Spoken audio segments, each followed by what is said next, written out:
My name is AJ Chen. I'm based in Silicon Valley. It's my pleasure to host this meeting. It has been very exciting to work with Chuck and our volunteer team, Josh and Sophia from Stanford and Robin from China.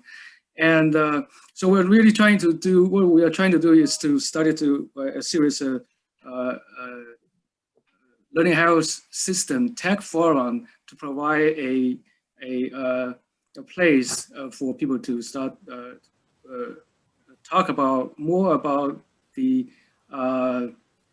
essentially the application of research in the healthcare industry. So the goal here is to connect the industry folks with the researchers in academic.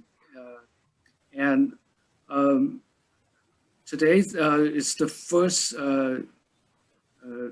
Learning Health Tech Forum, and our topic is really about the high level view of learning health system, and I call it open challenge to realize the vision of the global learning health system. And this is a effort by a new initiative of global health community. Let me move down to the next one. Before we start the program, let's just give a special tribute to Joe Cantor, who just passed away at 97. And Joe has Cantor Family Foundation. They actually organized and sponsored the first Learning Health System Summit at the Press Club in 2012.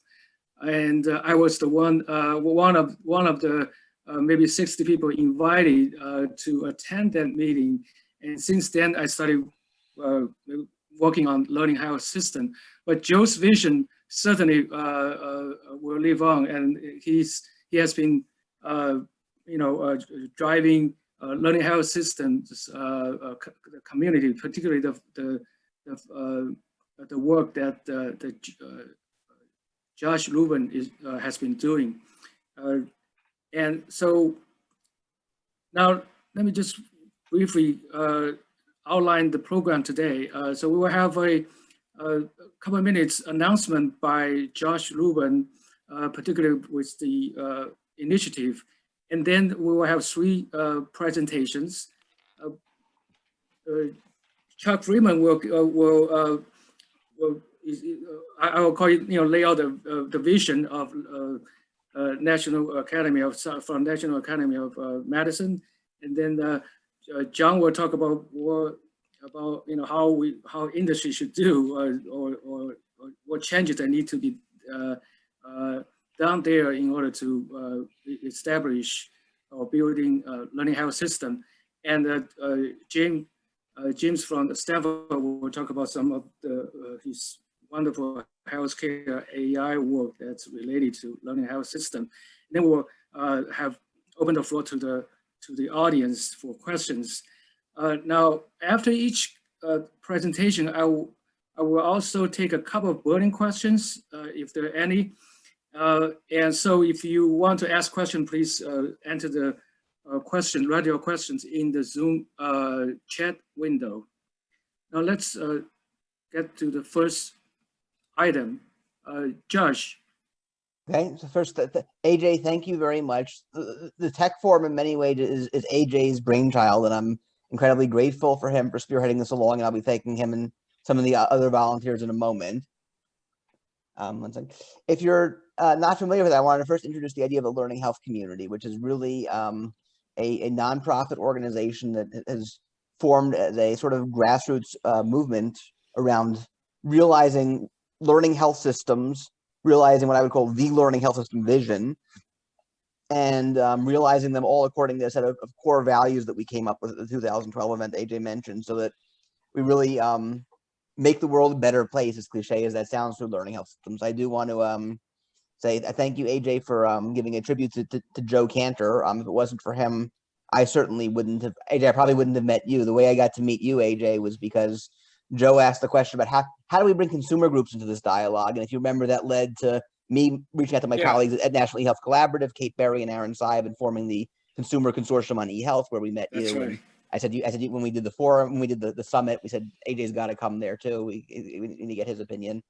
But really, Joe, I actually spoke at he was 97 years old. He was married 67 years. And I actually spoke at his funeral yesterday, where I said there's no one he met he didn't learn from and didn't teach something to. And there's nothing he touched that he didn't change. And that included in his life, that started with fighting in the war and changing that again, according to learning from experience, doing the same thing in banking, same thing in building houses, same thing in philanthropy on citizenship, same thing in movie making. And then, his ultimate life crusade was really, for the past, several decades, has been about transforming healthcare. He was a very frustrated cancer patient who thought he and every other patient like him had a fundamental human right to know, based on the experiences of other patients like me, what treatment is or is not going to work well for this disease that I have. And certainly, in COVID world today, the idea of rapid learning and getting the knowledge out and having it all be trustworthy and having it live according to the core values looms paramount. As anyone who knows me also knows that was the way I got to meet Chuck Friedman, through our shared passion for learning health systems, and that has also that changed my life and hopefully has an influence on this movement. And Chuck will be speaking soon.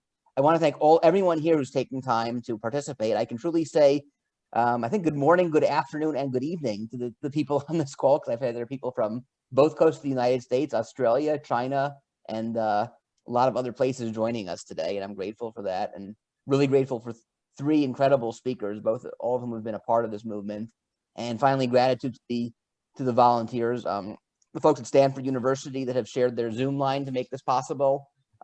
Sophia Wang, who has really been extraordinary about helping with every piece of this and helping to visualize it. Rumang in China, who's been the volunteer, the muscle behind it. Casey, who's helped with on the learning health community side of things. And we're incredibly grateful for all the volunteers and for everyone who's on this call who also really believes in this idea and is going to learn more now about learning health systems from Chuck pretty soon, who's another amazing pioneer in this space. And so we're grateful for everyone. And I guess onto the purpose of this tech forum in particular, the learning health community was really founded to launch a number of initiatives so the leaders and people interested in this could sort of take it and run with it. So we started with the core values to sort of bring everyone together as our vision for where this has to go. And along the way, we launched programs on governance for learning health systems, on standards and structures to enable learning health systems. We've more recently done things on eSource, on bridging clinical research and clinical care. And the tech forum in particular is really about bringing tech leaders and people that are interested in the technology together with the people that are interested in learning health systems, and seeing it, if we really build that bridge between the tech community and the learning health community, so to speak, where it can go and what it can unleash around this. So these are all efforts to bring leaders into this leaderful movement to make this thing happen, and really to engage more diverse people and organizations in this to make it move forward.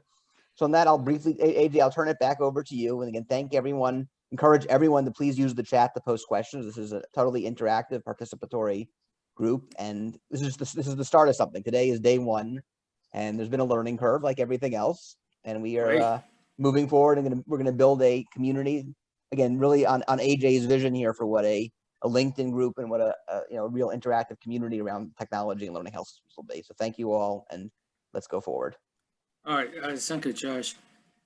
Let me also thank the community outreach partners for promoting this event, including University of Michigan Learning Health Science Department, Stanford University, UCSF Health Hub, and AMIA.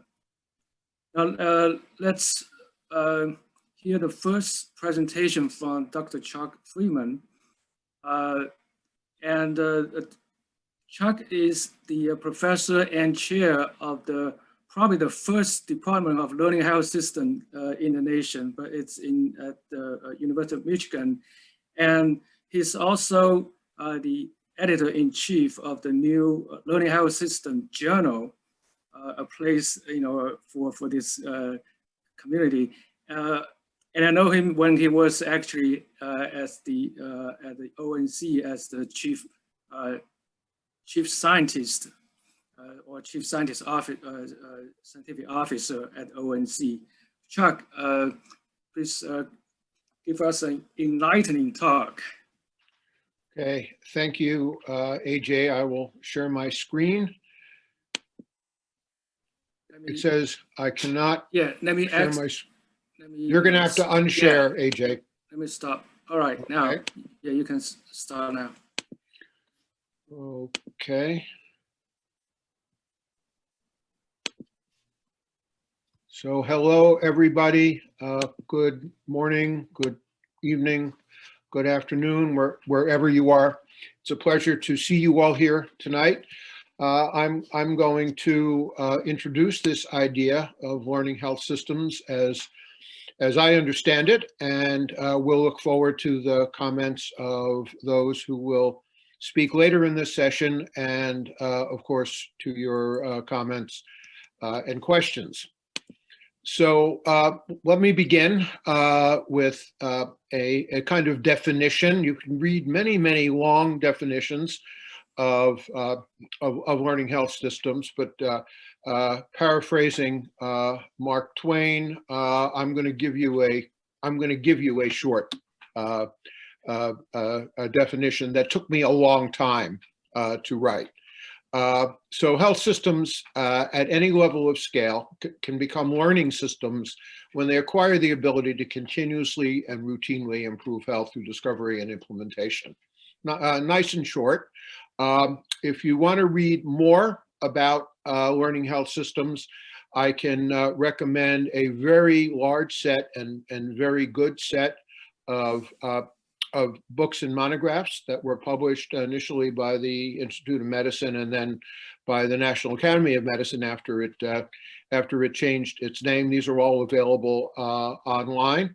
And I can also recommend this journal, Learning Health Systems, that AJ said is new, but actually it's not so new anymore. It's about to begin publishing its 5th volume of articles, and there are, he said immodestly, several excellent articles on learning health systems in this journal. But let's anchor in this definition for a moment, because I'm going to elaborate on it. And the first way I'm going to elaborate is by suggesting that we call this learning health systems and not learning healthcare systems. The IOM in its initial publications actually used the term learning healthcare systems, but I think it's been increasingly renamed, although learning healthcare systems is still used. I'm sure you can appreciate that learning health systems is a more transcendent idea, which brings the concept of continuous discovery and improvement to anything that relates to human health. And I would suggest that it does apply to everything that relates to human health, as opposed to the more limited process of health care.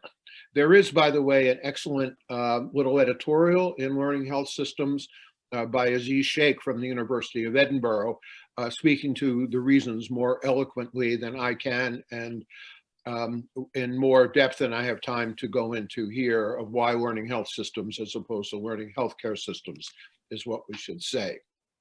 Now, to begin to give shape to this idea, let me offer some anthems. I've been offering these anthems for a long time, and I've had a reward out there. I won't tell you what the reward is.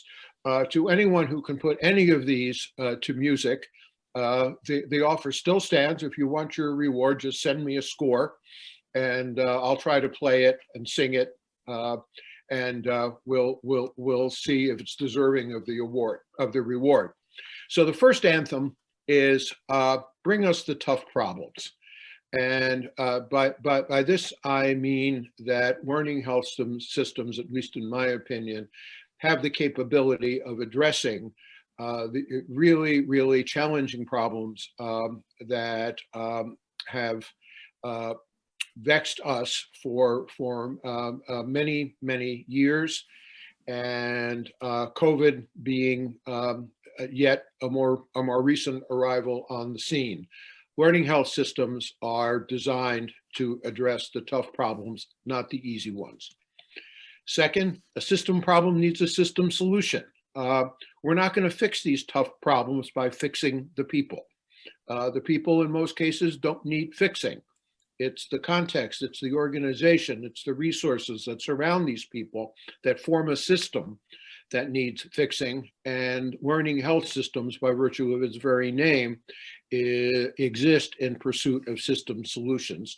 So that's the second anthem. And the third anthem is 17 years to 17 months, or maybe to 17 weeks to 17 days, or even 17 hours. And this, of course, refers to reducing the latency that has been documented to be as much as 17 years between the discovery of new biomedical knowledge that could improve health to the widespread use of that knowledge in practice. And so this anthem, third anthem relating to learning health systems, goes to this idea of reducing by whole orders of time magnitude this latency. So these are three anthems. I hope I challenged you to put this to music. I look forward to receiving your scores. So what's the goal of learning health systems? And as I mentioned, it relates to the improvement of health through discovery and implementation.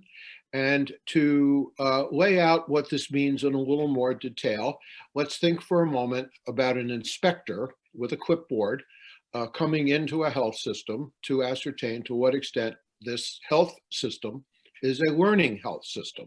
And I would argue there would be 4 or 5 high-level items on this inspector's clipboard that the inspector would be looking for.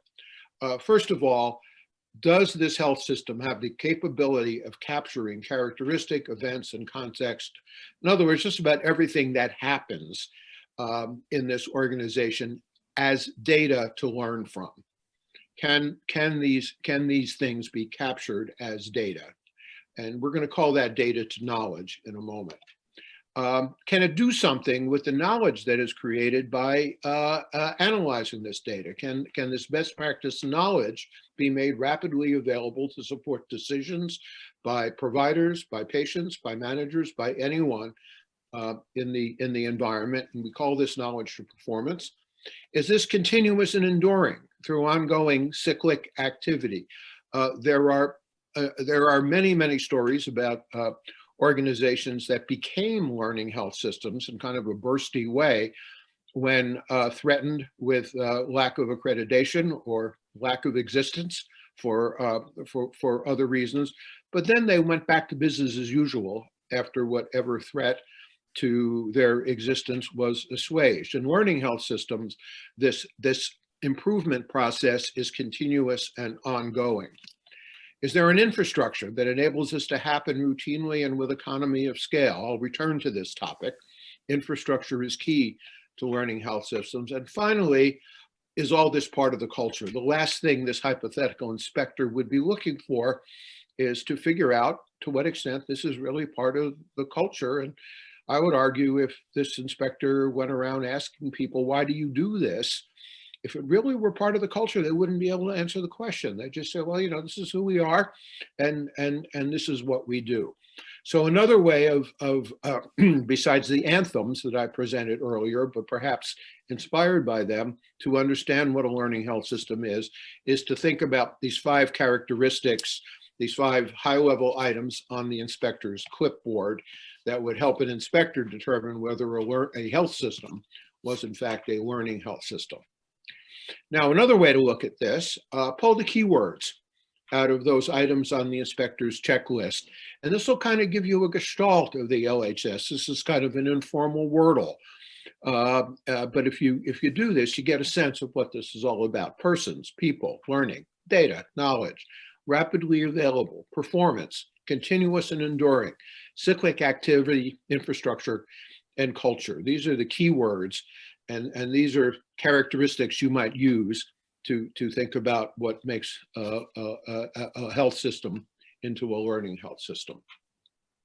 My definition earlier introduced this notion of scale. When I said health systems at any level of scale can become learning health systems.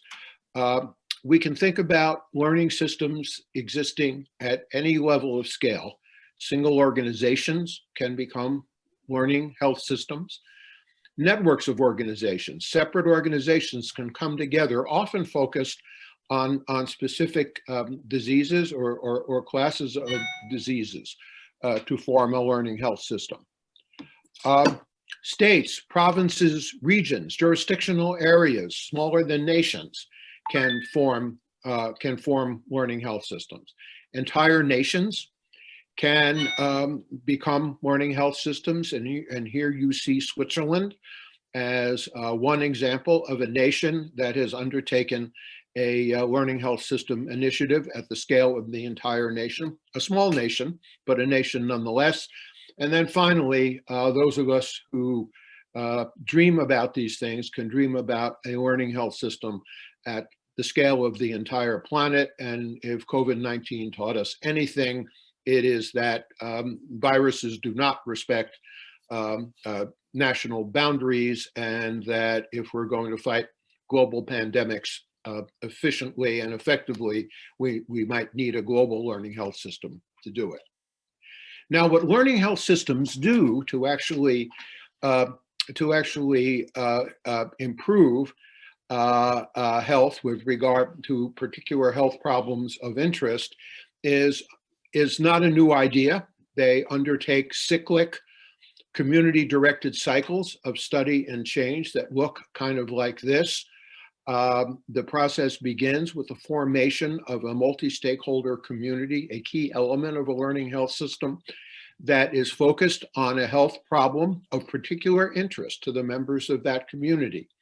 They then begin the cyclic process by capturing current practices data, what happens now, and they also make a first crack at assessing the metrics, taking in effect a baseline measurement of the metrics that will on down the road determine whether the work of the learning community has engendered improvement, and if so, to what degree.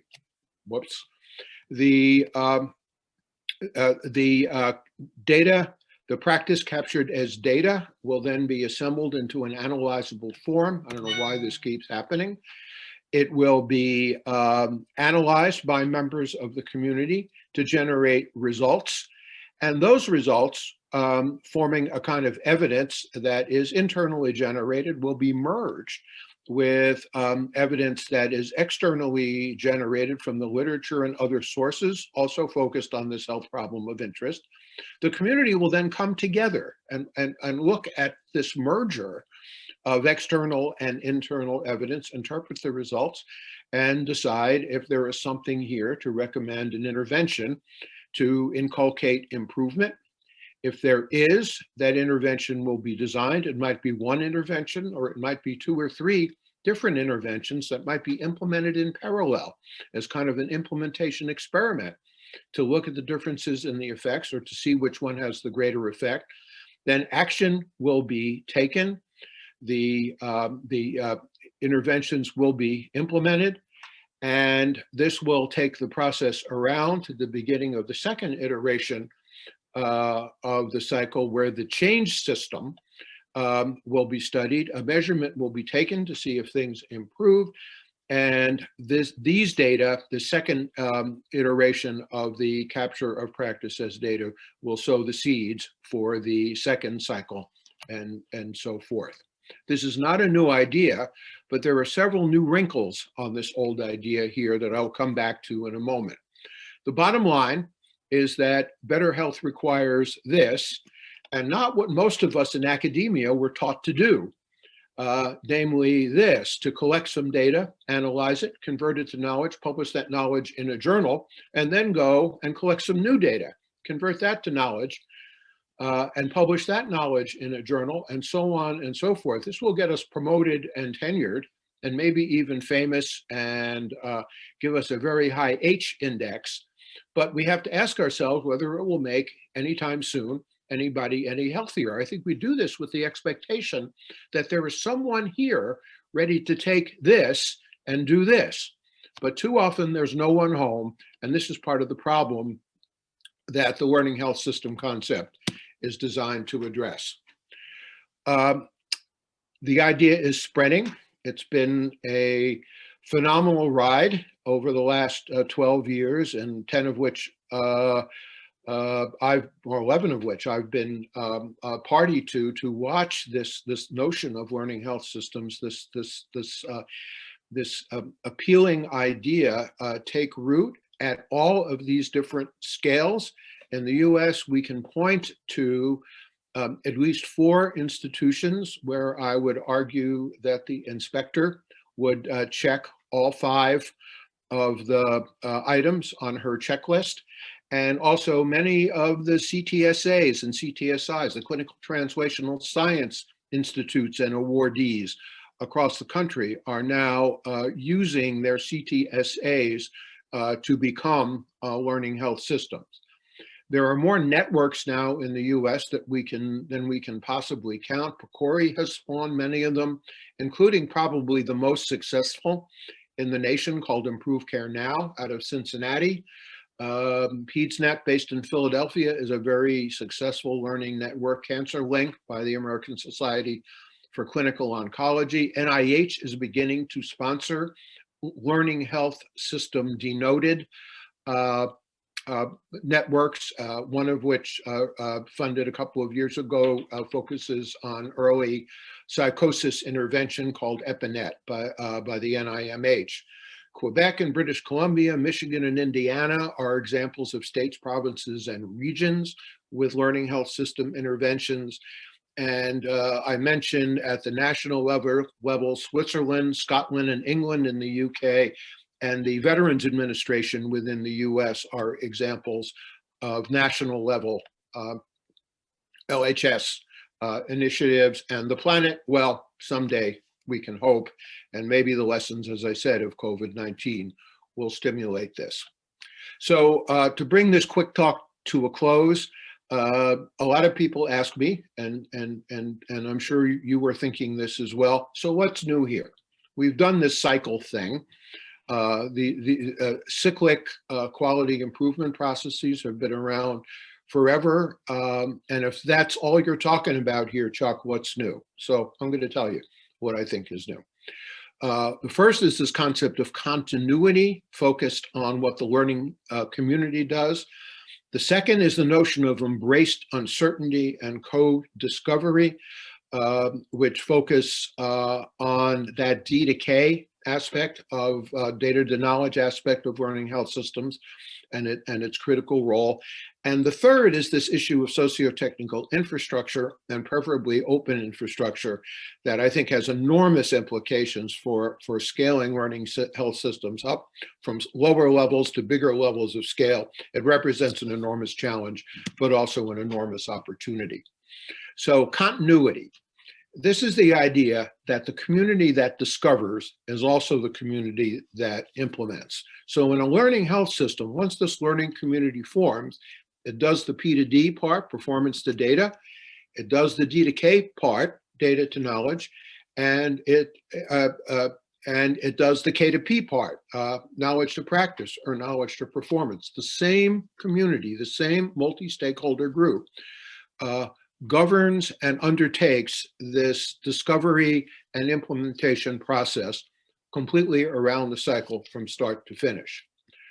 Why this is an improvement is seen in contrast with what happens at a lot of institutions with which I am familiar, that creates a kind of open circuit loop where a group of people who might be called the program evaluators do the P to D, and then a different group called the embedded researchers do the D to K, and then still a different group, the change implementers, do the K to P.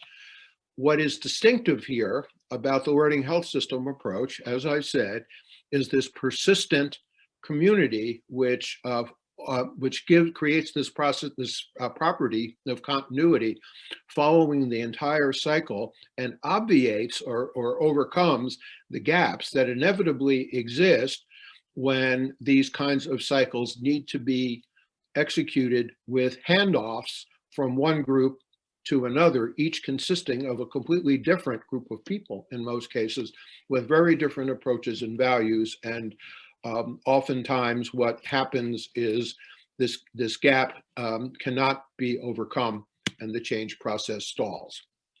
Embraced uncertainty and co-discovery. The kind of system problems that I described, they're really tough problems that I described when I was talking about the anthems, are extremely complex and extremely challenging. And by virtue of that, in a learning health system approach against these system problems, it's inevitable that the community that is executing the cycle is unsure of what it is going to do and has to figure that out. So there was discovery at each component of the learning cycle, and at each component of the learning cycle, the community co-discovers what to do. And the major way in which this is a significant point of departure from what often happens is that it's the antithesis of top-down implementation, or even implementation of an idea where the idea that is going to be implemented is known at the outset. In that case, the learning cycle starts here instead of here. And if you look at conventional representations of cyclic activities like PDCA and PDSA cycles, if you look at them, they pretty much assume that what you're going to do, or at least some alternatives to be implemented, are known at the outset. In learning health system approaches, what you're going to do is unknown at the outset because the problem is too complex for that, and it has to be discovered. Learning health systems are collaborative socio-technical systems that are all inclusive by virtue of how the learning community is created. They run on trust and decentralization and reciprocity, and they are driven by the shared passion and curiosity of the members of the learning community to solve whatever problem has brought them together. I mentioned Improve Care Now. This is probably the best example of a learning network in the world as far as I'm concerned, and I strongly suggest you go to their website, watch their video, and see how they do it. They have put into practice with great effects on for example, to increase the remission rate for adolescents and young adults with inflammatory bowel disease using exactly the methods that I just described. And then infrastructure. It's important to point out that these learning cycles that I talked about can create improvement, but if they remain as tubs on their own bottoms, they don't create a learning system. A simple principle of infrastructure applies here, that if you really want to get a lot of people across a river every day in a city that's bisected by a river, you don't have everybody build their own rowboat. You build a bridge that everybody can use. You implement an infrastructure. And in this sense, it's very helpful to think about a learning health system as a collection of learning cycles supported by a common infrastructure, which gives rise to this very simple equation. A learning health system structurally is cycles plus infrastructure. And it kind of can be drawn like this, where in a learning health system, you might have many learning cycles, each directed at its own problem, and each under the aegis of its own learning community, some cycling more quickly, some cycling more rapidly, each investigating its own problem, but all of them basically doing the same green to blue to red thing. And because of that isomorphism of these learning cycles, they can all be supported by a set of services, socio-technical services, focusing on policies, processes, technologies, and people. And these services can support all of these cycles in much the same way that a bridge can take people, bicycles, trucks, cars, and trains from one side of the river to the other. And we can look down on this diagram to see what this infrastructure consists of. And a lot of the challenge to developing learning health systems is seen in the challenge of making these services work, making them transferable, making them open, making them shareable. And in that way, the concept and the practice of learning health systems can grow. And it's one of the things I'm hoping this group, through its connection between industry and academia, can really address. So looking down, you see the learning cycles in the middle, and you see the DISC, which is the infrastructural support, the infrastructural foundation supporting all of these cycles. And you see here on the outer circumference, alongside the learning cycle, are the socio-technical services that people, process, technology, and policy that are needed to support each stage of the learning cycle. And I think there are many open and shareable infrastructure components that already exist, and here are just a few of them, and I'm showing them aligned with the stage of the learning cycle to which they best correspond. And I really am emphasizing this because as we look to the future of learning health systems and what we might achieve, and what this meeting and meetings of this group to follow might do, particularly is to consider how and maybe engender the development of more and more open infrastructure components that will benefit all learning health systems at all levels of scale. A couple of publications I'd bring to your attention where a lot of these ideas that you heard in this presentation are described in more detail. And in the shameless commerce component of this talk, I will put in a plug for everything in the Learning Health Systems Journal. Thank you. I guess we can take a couple of questions, and I look forward to the conversation later. Thank you so much. There's a wonderful talk. There are a couple of questions here. Sarah has a question about your list. Particularly, she mentioned the infrastructure and culture. So, is Sarah on mute? Maybe you can ask the question much better than I do. Absolutely, thank you, Chuck. That was outstanding. I loved it. I was taking pictures, and I'm hoping the slides will be shared, but just in case, I wanted to sort of have them as a something to refer to. It's probably a longer question than we have time for, but I'm really curious to get your thoughts, or at some point the group's thoughts, about that interreliance of infrastructure and culture, and whether there's kind of a sequential. I know your diagram was very cyclical, but I also think that culture and infrastructure are so intertwined and support the other three aspects of your checklist.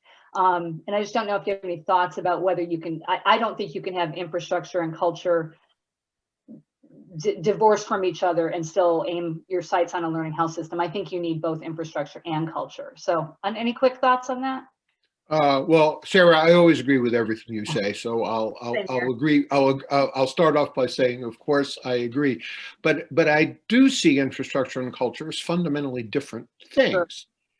And culture is a set of shared values and beliefs that more than anything else drive what happens in an organization. And infrastructure is stuff you can build. It's a built environment, and they reinforce each other. I think the more infrastructure that is in place, the more supporting a learning health system, the stronger the force it will exert to create a supportive culture. And of course, a supportive culture will drive the development and the success of further infrastructure. So you can't take them apart, but you also have to acknowledge that they're fundamentally different from one another.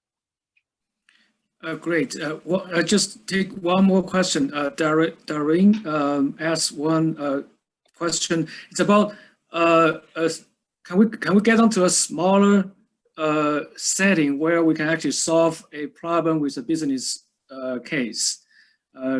Given this whole grand view of learning health system, what do you think about solving smaller problem with learning health system? I think you can use the methods I'm talking about to solve any problem, but I'm not sure of the sense of the question. Does smaller mean smaller scale, or does smaller mean less challenging? Maybe the person who asked the question can clarify that. Hi, Chuck. Yeah, this is Darren. So on your anthems, I think it was bring us the tough problems. Mm-hmm. Some problems might not be, so heroically tough, but they might work in helping to form. See, I agree with Sarah on this idea that forming the culture, in my opinion, it can be built. And that one way to start might be with the smaller problems that are also proving the business value. And by proving the business value, then that learning health system is accepted into the culture and more promotable. And so small problems so that you can get it in and get a win. Yeah, Darren. I take it's an interesting point. I think if you one response would be that if you try to with a smaller problem, you're usually in a situation where you don't have to discover the alternatives, or you don't have to discover the way to intervene. Usually that's fairly clear. And I think in a resource limited world, if you want to improve something and it's pretty clear how to do it, somebody is going to ask the question, why do we have to go through this discovery process, this P to D and D to K process? If in fact we already kind of know what to do, and all this will do is just confirm perhaps what we already knew. I'm motivated by your question to think about what has actually happened, and the most successful undertakings. I'm thinking about Brent James' work at Intermountain Healthcare, and again a very dramatic success story. And Brent himself will tell you. In fact, I was just in a meeting with him this afternoon. That what he did without the name, starting many years ago, was make Intermountain into a learning health system. He didn't take on the simple problems; he took on the tough problems, and I think pretty much for the same reason. So it's a very interesting point. It's a very interesting point, but I'm not sure the way to success is to use more machinery, so to speak, than you need to solve a problem that doesn't require it. It's to take on the tough problems and show that this method, which does require the discovery component, is really what you need to solve the tough problems. Good question. Thank you. All right, thank you, Chuck. Now let's move to the second presentation. After Chuck gave a grand view, and let's hear Dr. John Glasser to talk about his perspective on how we're going to do this. John doesn't need any introduction. He's an executive in residence at Harvard Medical School, executive education now. Before that, he was vice president at Cerner and also CEO at Siemens Health Services. In addition, John was in healthcare. He was the CIO of Partners Healthcare, and he was the founding chair of CHIMI and past president of HIMSS. So I imagine that he has probably sought out this question of what the industry needs to do to move to transform the healthcare over the years, millions of times. John, the floor is yours. Thank you, AJ. Let me share the screen here. You let me Okay, do that. Let me stop.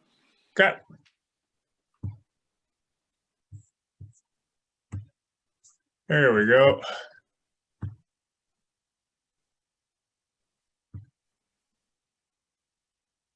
Anyway, it's a great pleasure to be here. I see across the faces and the names a number of folks who come to know over the years, and good to see all of you, et cetera.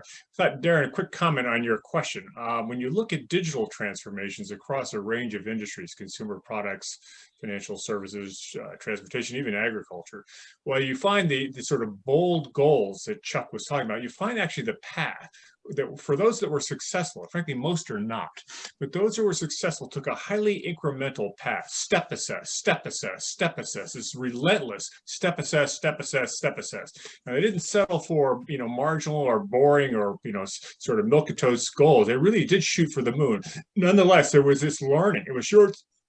In the business schools, so what they call short cycle learning, step assess, step assess. So anyway, I think in a way, to the degree your question is posed as a series of those that are directed to something quite lofty, then that would work. I would agree with Chuck that if the goal isn't that audacious, then perhaps this is something that you're overkilling it, so to speak. Anyway, what I'm going to talk about is this title here. And this is basically what I think is we're in the early stages of a fairly profound change in the fundamental nature of the electronic health record. And this is largely driven by the sort of relentless, although it's taken forever to do, movement to value-based care, both in the States, but also across the globe here. And I think these changes to the core nature of the record will not only support the change in what they call the business model, which we'll get to in a second, but also will support organizations in their efforts to engage in becoming learning health systems or healthcare, provide learning healthcare. So that's what I'm going to talk about. You'll see in the bottom, the URL I wrote about this is an article that appeared in Harvard Business Review Online back in June.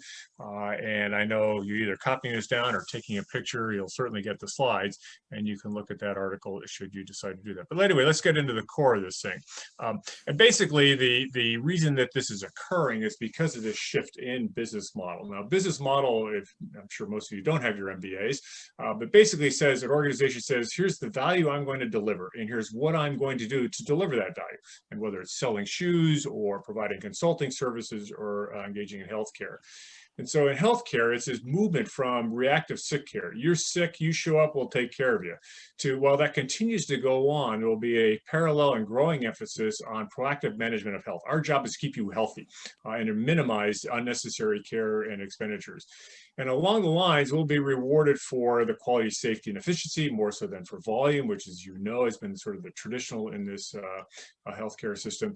And we're on the hook now to try to integrate care across time and across venues of care.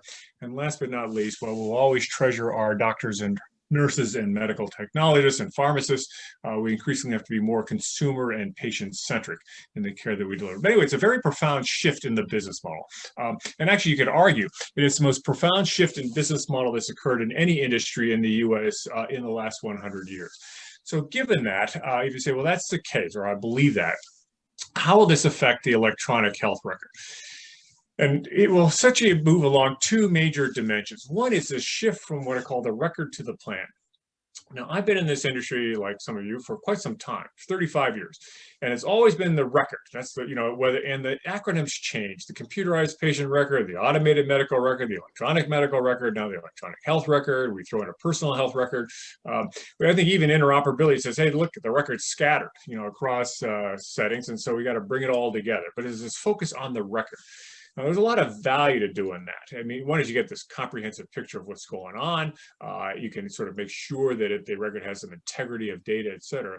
But that being said, you can have the best record on the planet with, doctors and nurses dancing in the street. They're so excited about the record here, and still not do very well in this new business model change. It doesn't mean that you'll be very good at managing health. It doesn't mean that you'll have integrated care. And it doesn't mean per se that you're going to be good at engaging patients.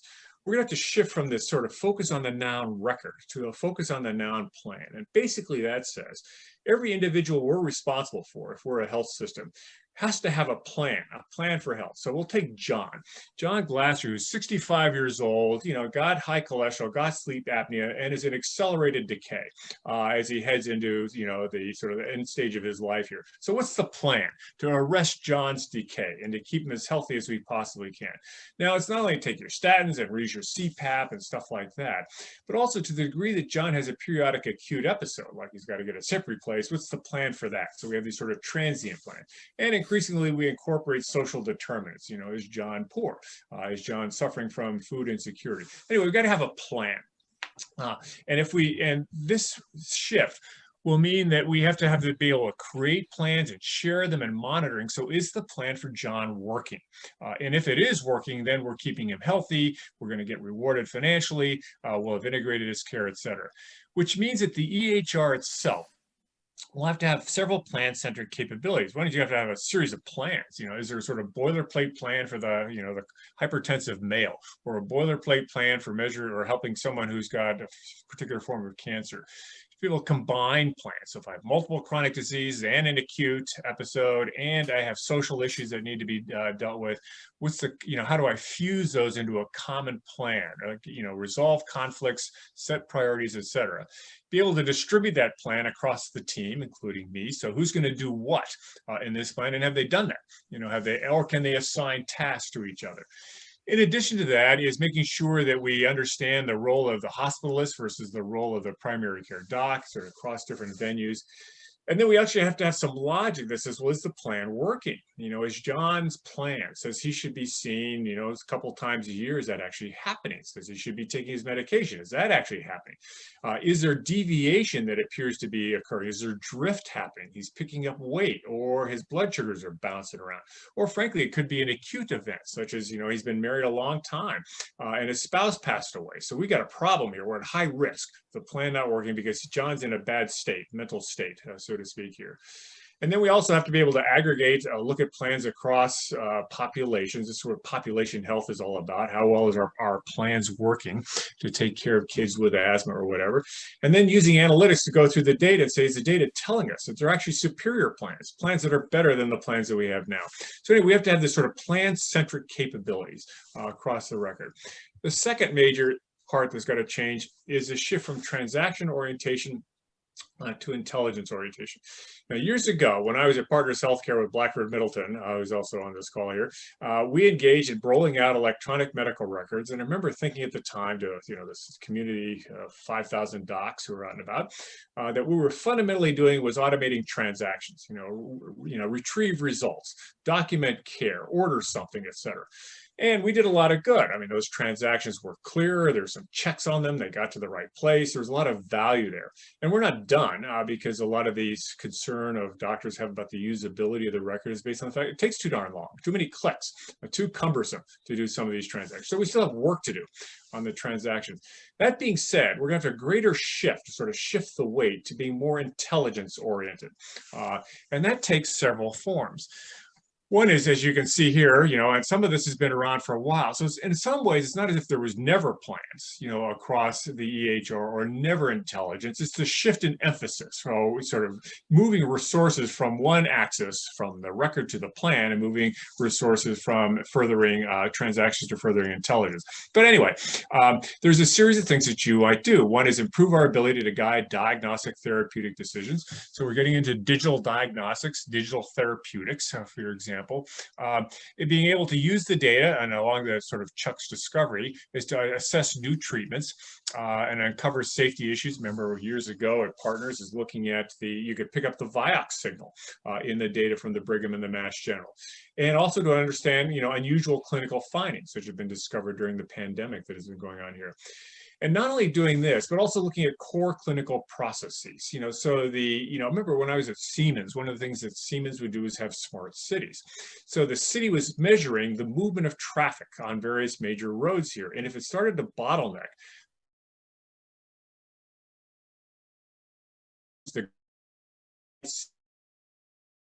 how to be able to alleviate the traffic burden. And once it's gone, I'm going to go back to 27. Moving through a city. And similarly, or getting a prior authorizations taken care of, or providing new medications, et cetera. It's taking core clinical processes. In addition, and I'll show a couple of screen examples here, it's essentially putting contextual awareness into the system. So the machine is saying, the EHR is saying, listen, I know it's Dr. Glasser, and I know he's looking at his patient, Dr. Friedman, and I know all about Chuck and his issues are, and I know what Dr. Glasser prefers. So I'm going to the EMR, and what I'm going to do is present data to Dr. Glasser that says, of all the things to pay attention to, you should pay attention to this. And of all the things that you might want to do, you might want to consider doing this. There's a combination of what's going on. It's a combination of your preferences, it's a combination of what the prevailing best practice is a combination of what the health plan will pay for across the board. But nonetheless, as the system shapes itself, just as all of us who are doing our remote presence shopping now find that a lot of the e-commerce sites shape themselves to prior purchasing patterns, for example. Actually, one of the interesting things, I have 2 Amazon accounts. One I share with my wife, and one I used to buy presents for my wife so she doesn't see it. What's interesting to me is the screens are different in both of those. They have different purchase patterns and different things are presented to me. Anyway, try it sometime. You'll find this out if you haven't already. But anyway, and also providing support for teams, because teams is not just, the intelligence is not confined to purely the machine. It's confined to human beings who get together, debate, discuss, and form ideas about what to do. And also obviously providing information to patients and to the family. So we're shifting to this intelligence. So those 2 major axes, and they're actually rather fundamental, et cetera. And just a couple of quick examples here, although I'm not sure how informative these are. One is, and these are all out of some Cerner systems working on, although other EHR vendors have comparable activity. One is, here's where the EHR says, I'm going to shape what I present based on the conditions of the patient, based on what I think of all the conditions you should be paying attention to, which you've told me you want to pay attention to, and what the patient is most concerned about. So I'm going to shape myself to the concerns that deserve the most attention at this moment in time. Given that, I'm going to summarize the data that's relevant so that you, the caregiver, and you, the patient, understand kind of where are we, not only clinically, but perhaps socially, and in terms of behavior, complying with various treatment regimes, et cetera. And then I'm going to present, here are the steps and the activities I think you're going to likely to want to do. Based on, here's what you should be paying attention to, here's what the data is saying, and here's what I think you should be doing. What you see here is actually the fusion of the plan. What's the plan for John with the intelligence? The 2 are converging in this particular example. Another example where they converge is here. So we got a kid with asthma, and we're going to pay attention to the top row here. And basically the machine is saying, by the way, I can see we have a new kid as part of our enrollment. Maybe the family moved in, or the mom or dad changed employers, et cetera. And it looks like, best I can tell, this kid has asthma. So I'm going to suggest to the team that we consider this kid being someone who needs care for the asthma. The caregiver assesses, and then based on that assessment, the machine in phase 2 says, I'm proposing the moderate persistent asthma pathway. This is what I think is the right plan for this kid, based on what you've told me and what I know about the kid, et cetera. Obviously, the caregiver accepts that, et cetera. And then the machine in phase 3 is monitoring conformance to the plan, and is saying, are the visits occurring? Is the kid taking is the medication consumption what it should be? Is whatever recordings we're doing of forced vital capacity doing along the line? It's also looking for events. So you can see perceived air quality, where the machine is saying, I'm aware of air quality, like fires on the West Coast of the US. And if that occurs, then I'm going to send out an alert to the parents, to the school nurse, and to the kid that says there's an event here which suggests the plan's in trouble, or could be in trouble, unless we do something problematic, et cetera. And then in the follow-up, I'm just going to continue to monitor the kid, et cetera. So the machine is proposing a plan and then monitoring performance of the plan and identifying potential variables or factors which might imperil the plan here. Again, a combination of this intelligence and this plan centricity.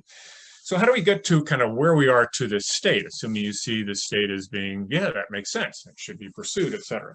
Now, one of the problems we have is obviously if you say, but I've just spent $1 gazillion putting in an EHR, and, it's really hard work. I don't want to go through that. It sounds like something, a hole in the head.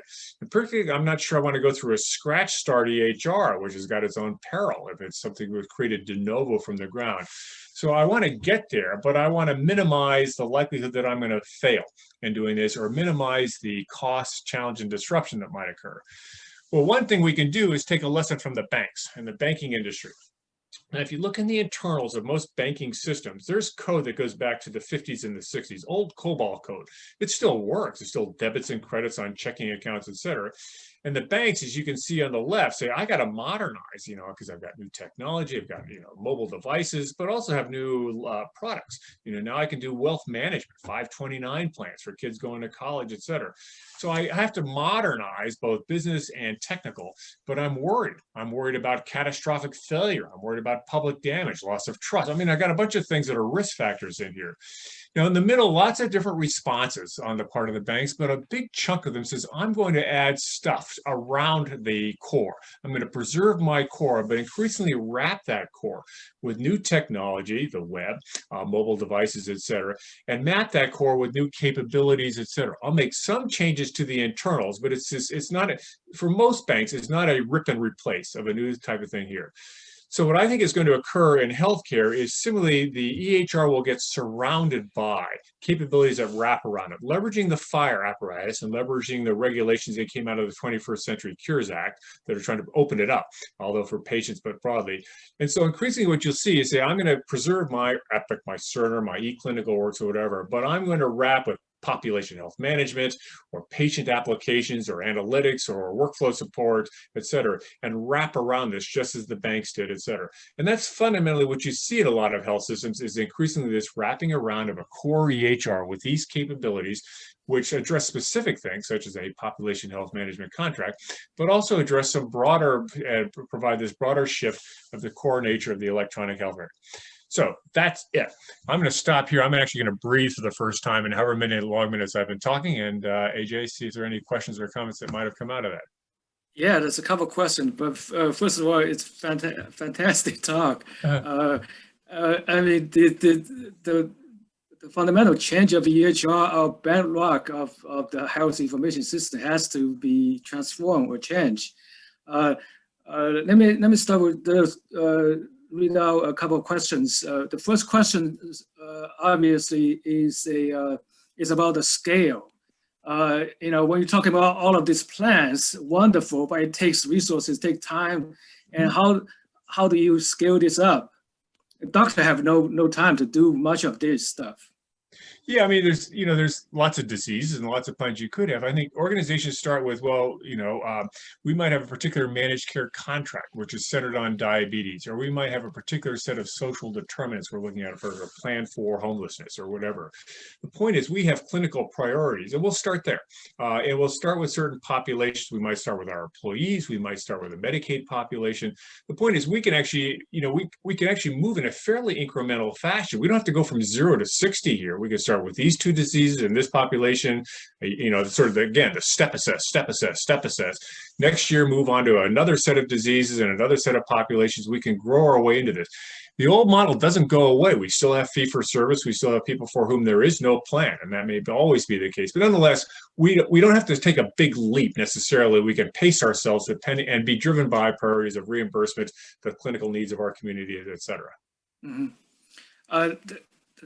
The second question is about the major player, EHR player like Epic and Cerner, and how do you think they are moving along, the line that you are hoping to happen? Yeah, I think first of all, the regulations are sort of forcing the issue by saying, by the way, you've got to open it up. And so there's, let alone the data blocking provisions, et cetera. So, the government's making some steps that says you have to play ball. And I think they will to a reasonable degree. So partly they're being forced to, partly it's good business for them because they can lose customers otherwise. The other is increasingly you find in these larger health systems, as they get larger, they're actually much more comfortable with saying, I'm not going to toe the Epic line per se. I'm quite willing to go off and to deal with health catalysts, or I might be quite willing to go off and deal with innovation, other things, et cetera. So they're much more willing and capable of dealing with third-party stuff to wrap around. So it's both the capability and the skill of the health system coupled with the progressive opening up of the EHR. So I think that will, create an opportunity to do this, which might not have been as present 5 years ago or 10 years ago. Mm-hmm. Great, thank you. Blackford has a question, but I'm going to save it for the Q&A. Let's move on to the reason of time, let's move into the third presentation. James, could you share your screen? Yes. Share your slides.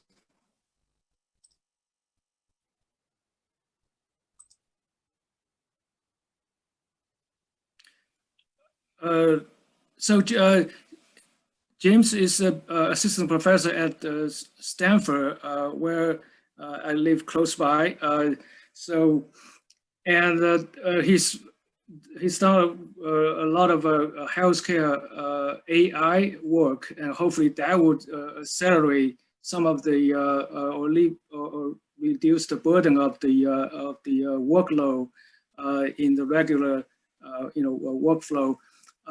James is also, I think he's a fellow at the Chan Zuckerberg Foundation. And James, please tell us what are the exciting tools and artificial intelligence tricks that we may use to build a learning health system.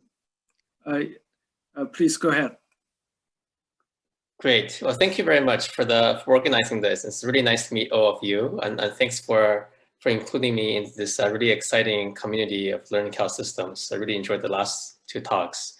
Yeah, so as AJ mentioned, so I'm a professor at Stanford, and I'm also the faculty director for the Stanford sort of university-wide AI for Health initiative. So I think there are certainly many interesting connections between advances in artificial intelligence and machine learning with this idea of learning health systems.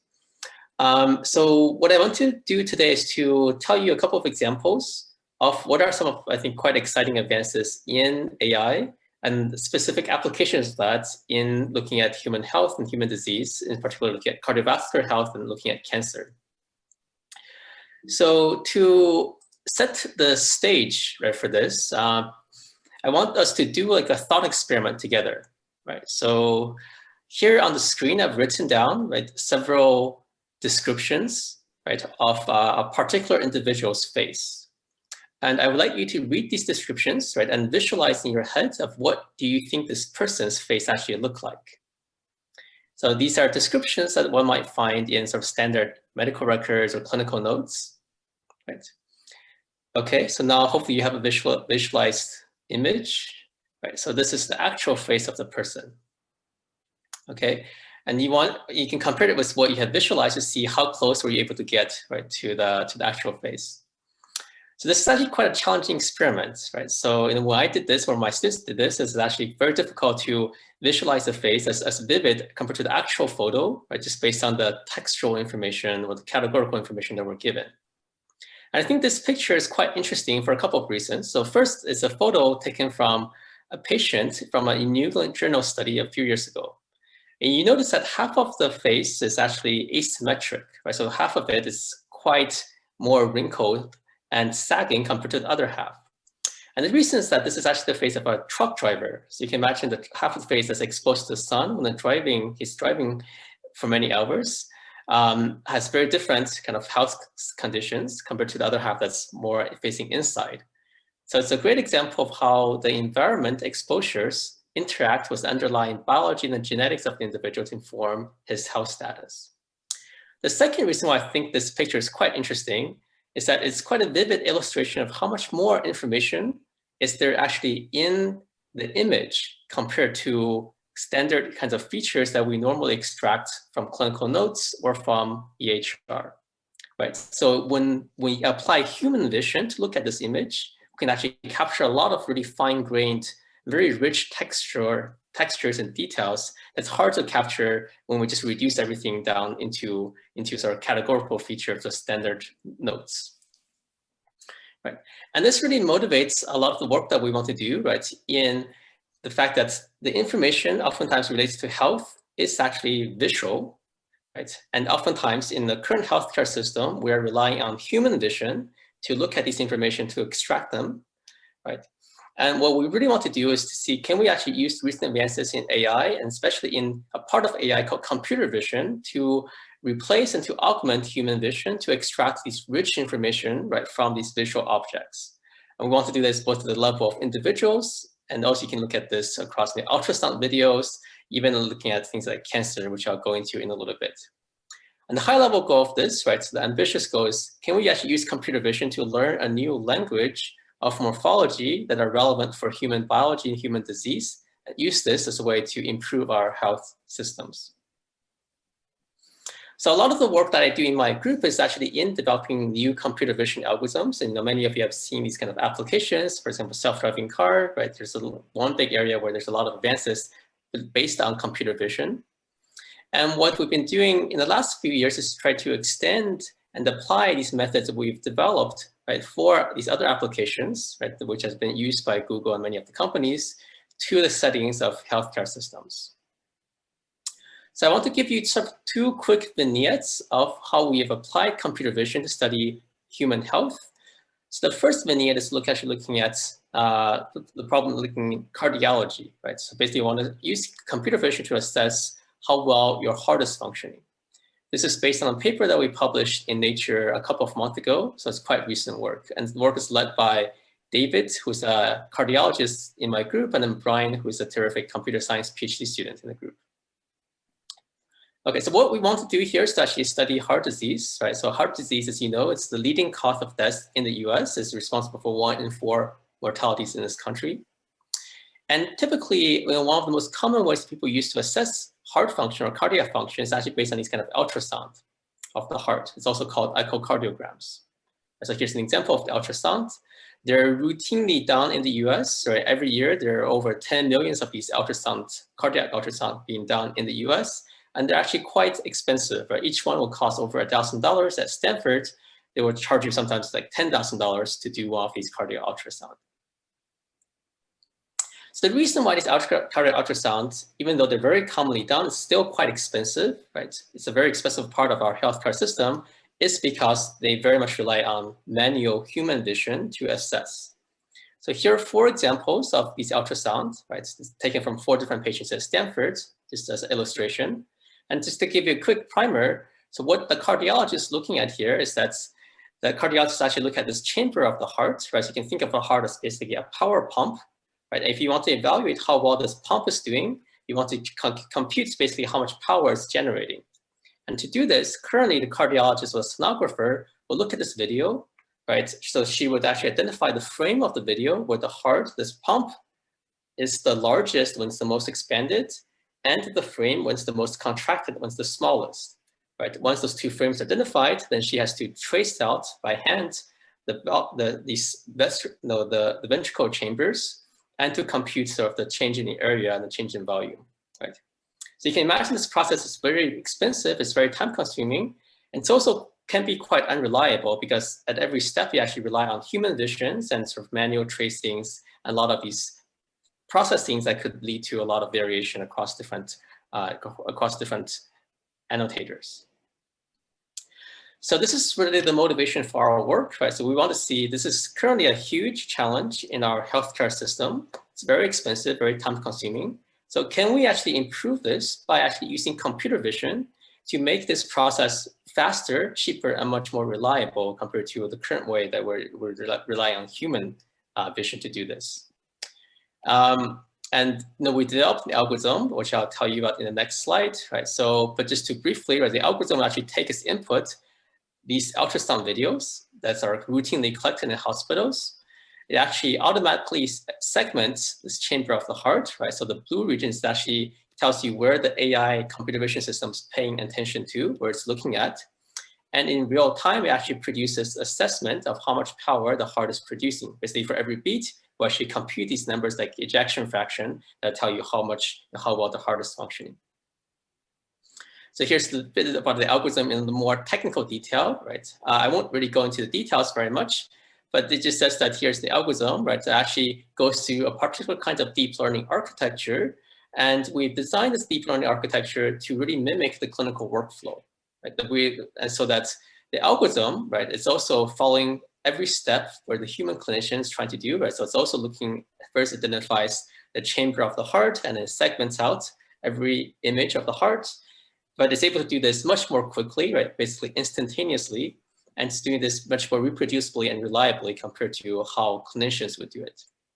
And after all of this, right, it actually, as an output, makes an assessment for every beat of the heart, right? How much power, how much ejection fraction it's producing. It also assesses things like heart failure, as well as a lot of other features related to kidney functions, liver functions, different biomarkers. Right, so it's able to produce a variety of very useful, commonly used biomarkers and assessments based on these kind of routinely collected ultrasound videos. Now, as Sir Chuck actually mentioned in his presentation, right? So we developed this algorithm, but our real goal is not just to publish a paper, but to really deploy this in healthcare systems and to really improve the healthcare system. Right. And to do this, we have to really make sure that the algorithm, the AI system, is really reliable and really robust, that we can really trust it. Right. So what we did here is we took the algorithm, we tested on test patients at Stanford, where it actually worked really well. This is sort of the AUC curve. It has like 9.97 AUC, so very good performance at Stanford. And then we actually froze the algorithm, right? So we can't modify it anymore, and then shipped it and tested it in a very different hospital system at Cedars-Sinai, which is in Los Angeles. And we're actually very happy to see that, without making any modifications to the system, just off the shelf, it's able to perform very well at Cedars, right? It was AUC 0.96, essentially the same as the performance at Stanford, even though they had different clinicians, a different way of taking these images and different workflows. Right, so the performance, the fact that the algorithm actually works well across different hospitals without any modification, gave us a lot of confidence that this can actually be deployed and scaled up as a part of our healthcare system. We also really want to make sure that the algorithm is very robust, even when the data is noisy. So to test this, we wanted to assess, so how well would this algorithm work, would the AI system work, if the data, the input data, the ultrasound videos are corrupted. So the x-axis of this plot corresponds to how much corruption there is in each of the input videos, right? So the more that we go to the right here, that means the noisier the data is, the more corruption there is, right? All the way to the extreme here, 50 means that up to 50% of the pixels in the ultrasound video is actually corrupted with noise. So that's actually extremely poor quality data. And the y-axis corresponds to basically how accurate the algorithm is for each different types of noisy data. So we're actually very much reassured, very excited to see that even when half of your video is corrupted, right? So the performance of the algorithm is still very high, right? So it drops off a little bit compared to clean data, but it's actually still acceptable and certainly very reliable and very robust. So we've actually released all of this data and all of the code, right? So this is currently, I think, the largest publicly available medical video data sets.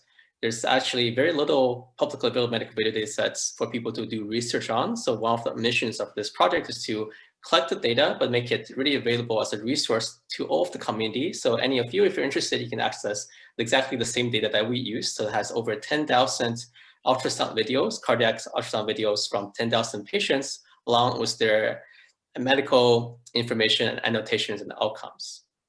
We've also released the full code to process the data, to train the algorithm, and the code for the algorithm itself. Right? So this, I think, is quite essential to make sure that the data and the algorithm is fully reproducible, and it's also can be broadly used by all of the healthcare systems. Right? So we have already started to do pilots of this at Stanford, at Cedars, but certainly people at Michigan, in Boston can also use these algorithms. And the nice thing of this is that because it's a machine learning system, right, just naturally learning from the data. So I think it fits in very well with this theme of learning house solutions. So the second example, very briefly, I just want to mention is how we can apply similar AI technologies based on computer vision to study cancer. Right, so these are kinds of standard images that pathologists will look at when they want to assess whether a biopsy tissue from cancer patients, right, whether it's normal or how malignant it is. This is a particular histology image taken from a breast cancer patient. The pathologists actually do these annotations, which of these cells are tumor or normal. So this is very routinely done in all of the pathology labs. Right, and in parallel, more recently, people have been developing these powerful genomic technologies based on genome sequencing or sequencing of single individual cells, right, to measure molecular information.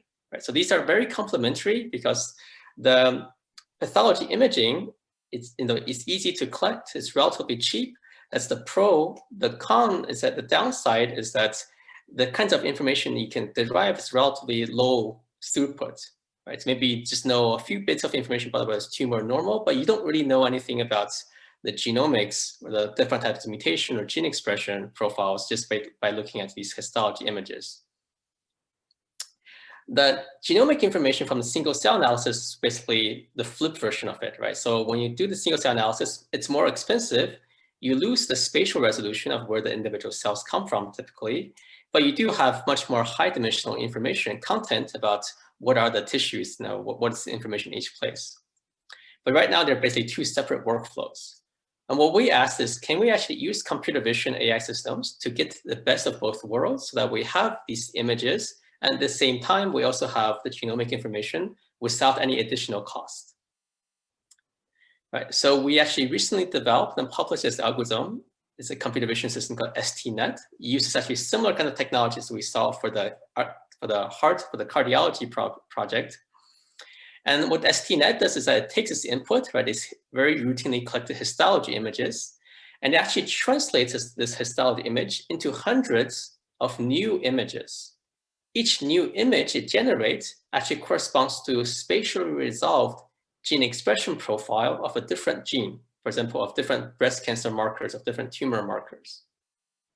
Let's say if you're interested in this particular tumor marker FASN, right, it's one of the key genes, then we'll have one of the new generated images, right, by the algorithm that corresponds to the spatially resolved expression profile for this gene FASN. So the yellow regions are where it's high and blue where it's low.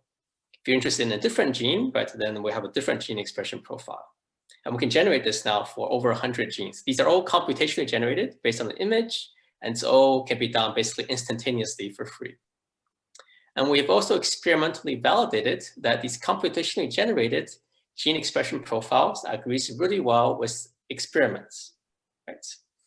And when we also have new patients, right, if we have a different patient, a different image from the patient from biopsies, right, the algorithm will actually produce new images, which also agrees well with experimental measurements.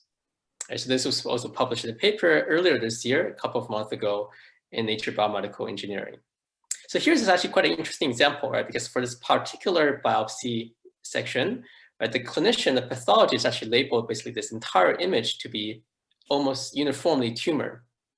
But where we do see that when we look more carefully at the expression level of this tumor marker, right, for FASN, there's actually still quite a lot of heterogeneity, even though all of these regions, all of these cells are tumor or annotated by human experts to be tumor cells. So this actually shows that the computer vision is able to capture more resolution, more of the tumor heterogeneity than can be commonly captured by human vision, which is what makes it quite powerful. So I won't go into details of how we experimentally validate this algorithm, but just to say that it's using a technology platform led by my collaborator, Yukum Lundberg, which is based on these little chips, these microchips. So the chip has little dots on them. Each dot actually corresponds to probes, so that when you take this tissue that you have sectioned out and you actually put the tissue on top of this chip, the probes actually have barcodes corresponds to their XY location. And these probes actually penetrate into the tissue, into the cells. And when they encounter transcripts from the molecular different molecules, they will actually attach these zip code, right, the barcode of where they're located to the molecules. So this is how we actually capture the location information without having to disturb or extract the individual cells. And this is sort of how the algorithm works. You know, it takes these large images and then learns there's morphologies of these images to extract and to produce the molecular readouts. So the algorithm works really well. We also tested this, right, on a very different data set. And I think it's sort of a common lesson is that when we try to deploy AI systems for biomedical applications, we want to be really careful in testing them on very different data sets collected by different groups. So here we're actually quite fortunate that the company called 10x Genomics had independently collected their own breast cancer data, right, using sort of different imaging platforms. And then we applied the algorithm to that data. So basically each dot here corresponds to one gene, and the X and Y location, the axis corresponds to how well our algorithm is able to generate the spatial transcriptome profile for that gene, right? And we're particularly interested in these genes at this in the top right corner, because these are the genes where our algorithm can make really accurate inferences on these external patients, on these external data. And here are over 100 genes, including many of the key tumor markers, immune markers, as well as genes that tell you about mobility and architectures of the cells. Right, and I think it's certainly quite interesting from the medical perspective. From the biological perspective, I think this is also quite a powerful tool because the AI system will actually tell you, if we zoom in into this histology image, so here you can see a lot of fine-grained information about the cells, their neighborhoods, how they're interacting. By looking at this image, the computer vision AI system is actually able to tell you where is it, right? Each of these genes, like FASM, is highly expressed. For example, here it's able to tell you here for this particular set of cells, right? This tumor marker FASM is particularly localized at these nuclei that have sort of larger shapes or enlarged nuclei. Right? For other genes, they will learn different patterns, but it's able to really relate the morphology, the geometry of these tissues to the molecular information, like the expressions of different tumor markers. And we've done a lot of analysis and validation of this, right? This is just to show that there are different geometric information that the algorithm learns that enables it to predict, to be correlated with the expression levels of different genes, different tumor markers. So I think I'm really excited about this technology because this can be, now that we have developed it, right, so this can be applied to all sorts of images, images that have been collected are already collected from different clinical labs, different tumor boards. And based on this image, right, the algorithm learns all these molecular information. So it enables everyone to quantify tumor heterogeneity and also to quantify how much the immune system is interacting with the tumor systems, right? To really deploy this, our goal that we're working towards is to make this into sort of like an Instagram, but for pathology, right? So in sort of standard Instagrams, right, you have your own photos, and you can overlay all these computationally generated filters that will put dog or cat features on top of your photos. These are all computationally generated. But what we're doing here is actually something analogous, but for pathology images, right? You take as input these kinds of very commonly collected histopathology images, and then the algorithm will computationally generate new filters, right? Each new filter actually corresponds to the spatial expression profile of different tumor markers. Right? So they'll tell you where the tumors are and where the immune cells are physically in space, right, on top of this tumor image. And I think this can be a really powerful tool for improving prognosis, as well as treatment design, treatment recommendation for different patients. There are a lot of new cancer treatments that are leveraging tumor and immune interactions, tumor heterogeneities, checkpoint inhibitors, etc. Okay, so I think I just want to wrap up here. So hopefully these two examples that, from the work that we've been recently doing in my group gives people a sense of what are some of the recent advances in AI, especially in computer vision, right? And how we can apply those advances to really address, I think, some quite important healthcare challenges, medical challenges. I think that's an extremely exciting direction going forward. I think this also aligns very well with the mission of the learning health systems. So I'll stop here and happy to take questions. And now just, just the page, all of the papers and codes, right? The data for this work is available on my website. And here are the references and the leaders for these two projects. Thank you. All right, thank you. Wow, wonderful. It's very high tech, very artificial intelligence, but we need more of this in the learning health system venture. It's particularly figure out how to apply AI in the workflow at the system level of the healthcare system. Now there are a few questions in the chat. James, could you release your sharing? Okay, let me start my sharing.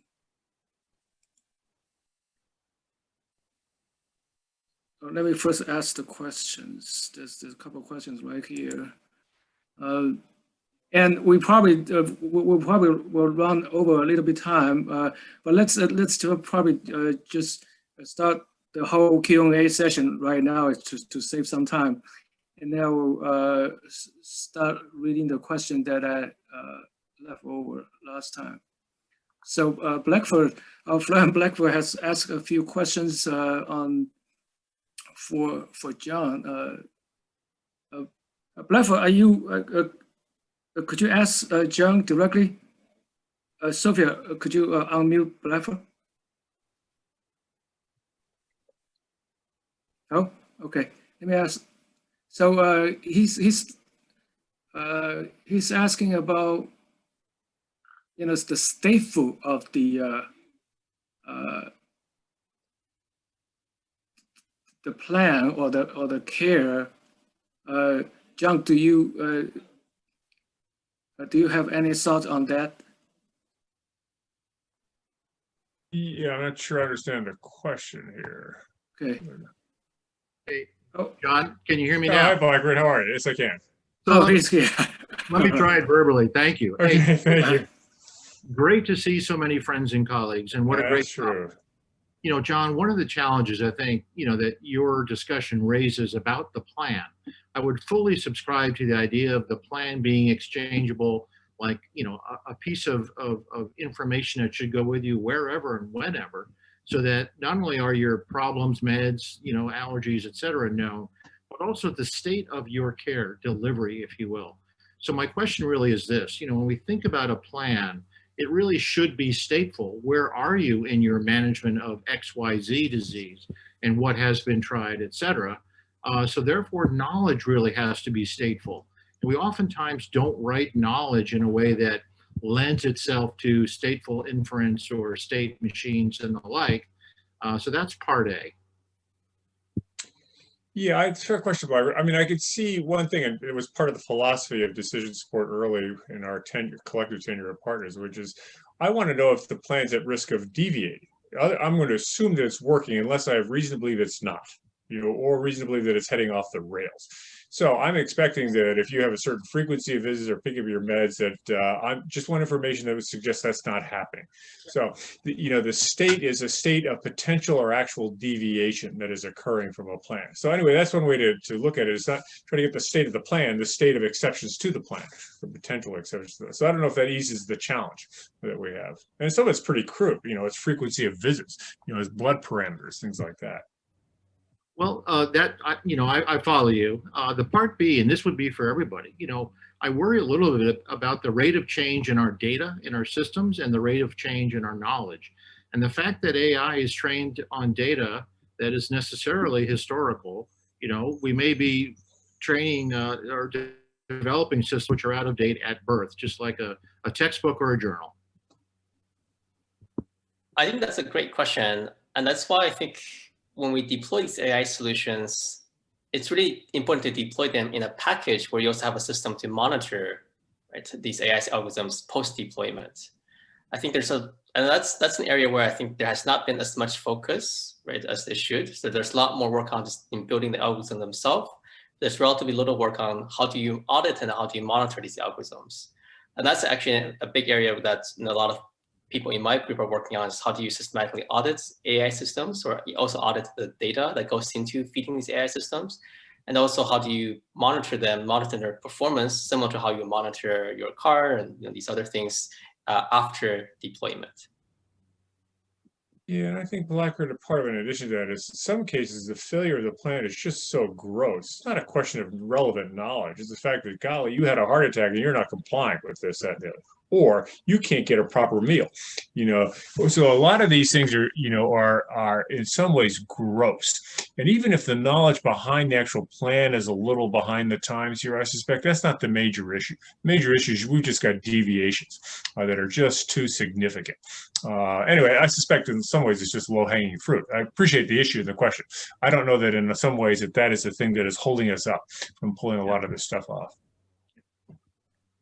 Okay, there's a couple of questions from Hal left. Sophia, could you unmute? Okay. Hi, Hal. Could you ask the question directly? Thank you. I really love your presentation, John, about a plan-oriented EHR. My concern relates to the AI aspects of it. And I think your example of your 2 Amazon accounts sort of speaks to this. I'm going to make the assumption that the account you use with your wife has a lot more purchases than the one that you just used present for your wife. So in other words, and if I'm wrong, look at the but the point is, in the EHR, the AI is going to be dominated by your joint account because it's not going to distinguish those two. And so what I worry about is, particularly as this becomes the easy way for clinicians to behave, we will lose sensitivity to the unusual patient. They're all going to be treated like the average. And that's particularly problematic when we're thinking about diverse populations with problems that aren't in the basic database. If we wait a number of years before starting to turn that on, it might be better.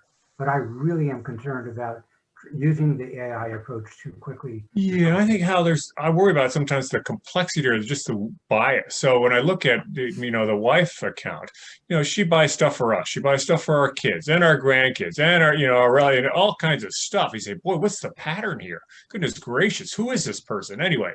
And then you look at mine and I'm buying stuff for her. And he says, boy, I think he's a male, but kind of hard to tell sometimes, given the patterns that he's buying here, et cetera.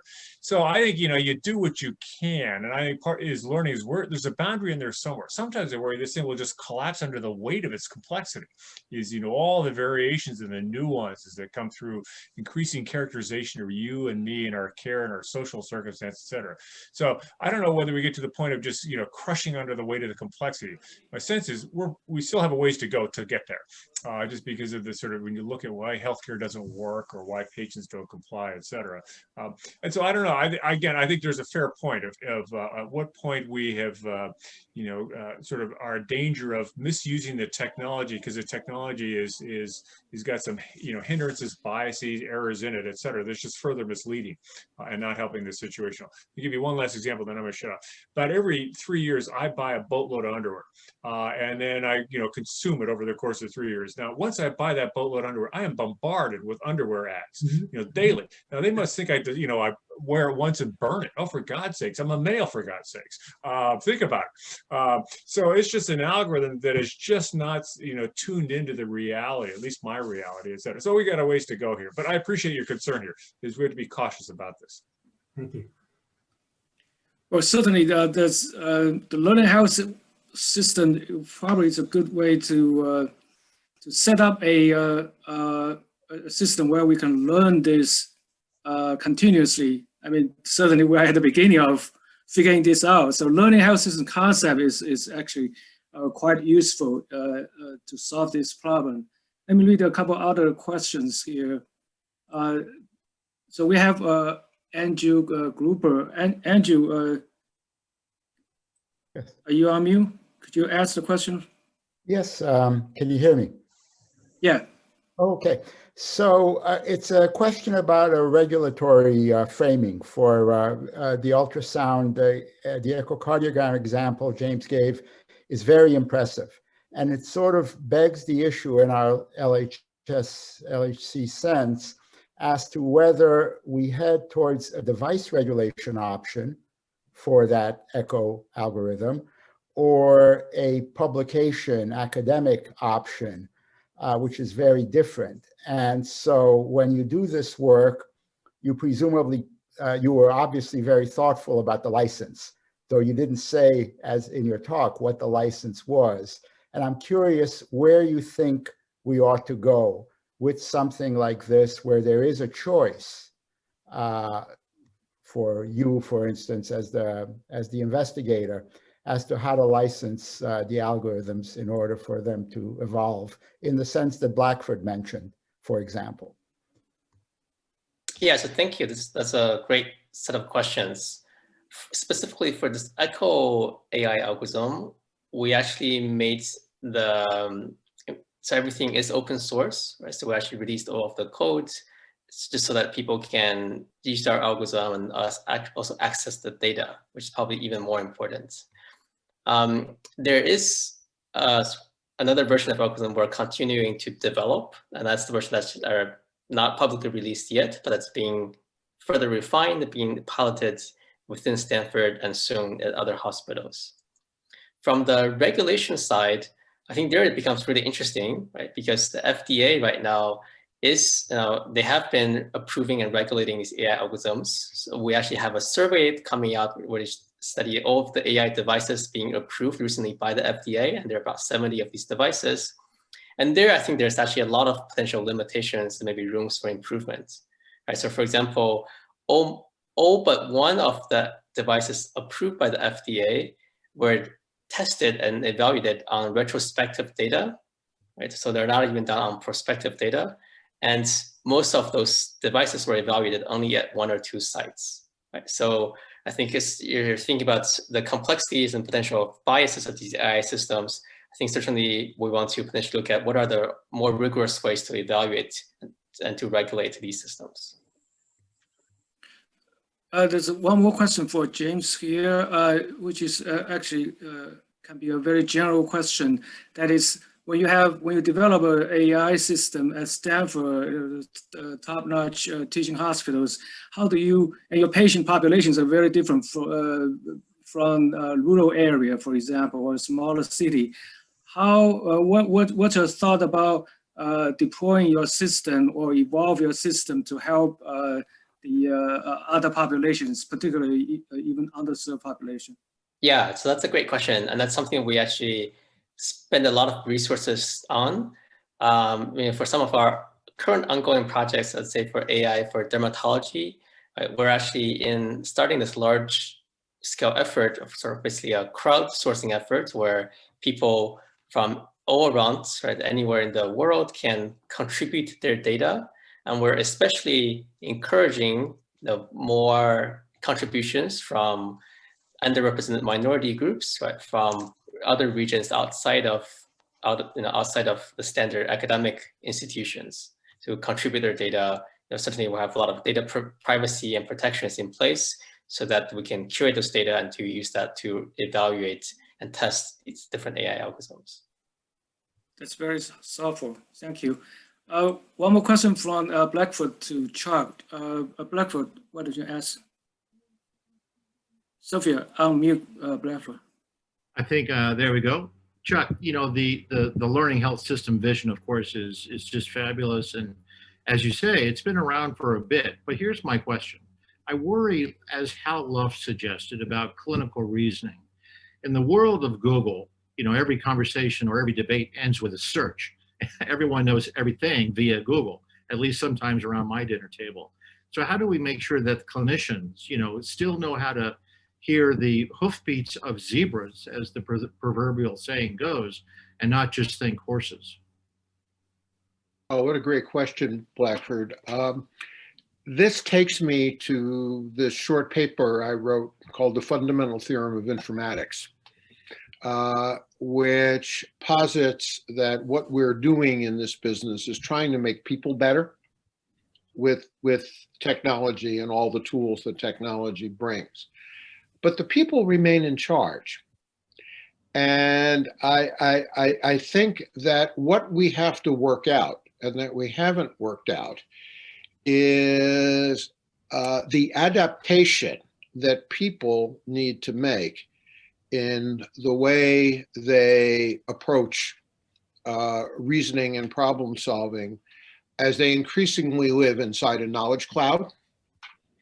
And I think our educational system, our health professions educational system, is really challenged to figure out what the change needs to be so that our practitioners of the future will be discriminating users of this knowledge crowd, not turn their mind off, not blindly do a Google search and then do what it says, but combine what they know and what their experience tells them with what the technology is telling them, and come to some reasoned conclusion, which will not always be correct because nobody is always correct, but I believe in the long run will reflect what we are going to consider to be best practice in the future. So I'm still betting on people, Blackford, but we really need to get this right, or else we'll be in this. Everybody look it up in Google and do what it says. People in control, people knowing how to use the knowledge that comes from these external sources, but to combine it and trust, and trust themselves when they combine the two and produce a synthesis which they believe is the best thing to do in any particular situation. Thank you for that question. All right. Rob Canona has a question. Sophia, can you unmute Rob? Yep. Hi, Rob. Nice hi. to see you here. Yeah. You were at IBM before, right? I was what? I was at ONC before. Oh, okay. All right, great. I was the former national coordinator. Yes. Oh. So combining all three of these presentations, I mean, we talked, Chuck, you talked about the need for continuous cycling and learning, that you don't just do one or two turns of the crank, and that you need an infrastructure that is leveraged by these cycles to kind of keep them turning in instead of spinning off and generating articles and not worried about whether it brings it in. So the examples of the EHR moving to a plan, what's it going to move to next, what's it going to move to next, or the AI visioning, which is learns from a current set, but how does it continue to evolve and learn? Blackford's question about how fast medical knowledge is learning.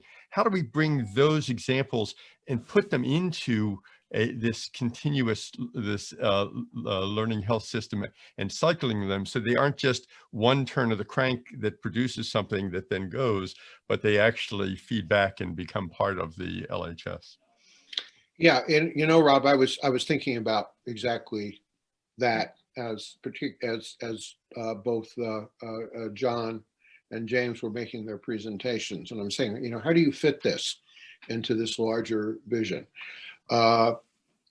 They may disagree, but at a very high level, I think John was addressing infrastructure because he was talking about, yes, there are a lot of machinations to how it's going to work, but I think he was talking about a persistent changing, but in a short time frame, persistent environment, built environment that is going to provide service to learning cycles, regardless of what problem or disease condition each cycle is addressing.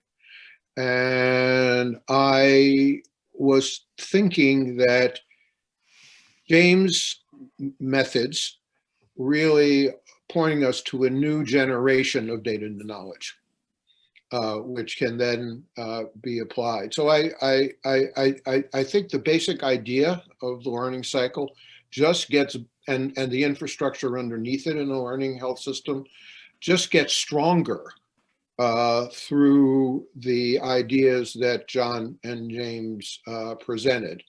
And I think these three presentations can be synthesized into a coherent view that way. I'm interested in what John and James will say, but that's my best take on it. Yeah, Rob, good to see you. And I think I agree, Chuck, it is infrastructure. And, it's like all tools. Tools are designed for a particular intention. You design a saw to do a particular thing, you design a hammer to do another thing.